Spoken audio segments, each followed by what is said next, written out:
మనకి అంతా అయిపోయినాక ఆలోచిస్తాం. ఇప్పుడు మనం మాట్లాడుతున్నాం, కానీ ఇప్పుడే తెలుసుకోవాలి దీని విలువని.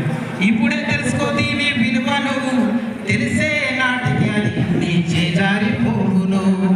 ఈ విలువ తెలిసే లోపలి చదువు అయిపోతుంది. కొంచెం చదువుంటే బాగు, ఎంసెట్లో మంచి ర్యాంక్ వచ్చేది. కొంచెం చదువుంటే బాగు, మంచి కాలేజీలో సీట్ వచ్చేది. ఇంకొంచెం చదివింటే బాగు, మంచి ఉద్యోగం వచ్చేది అనే ఆలోచన అప్పుడు వస్తుంది కదా. గురువు లెక్క చేయక నువ్వు చేసిన పనులే నీ కొంప ముంచును.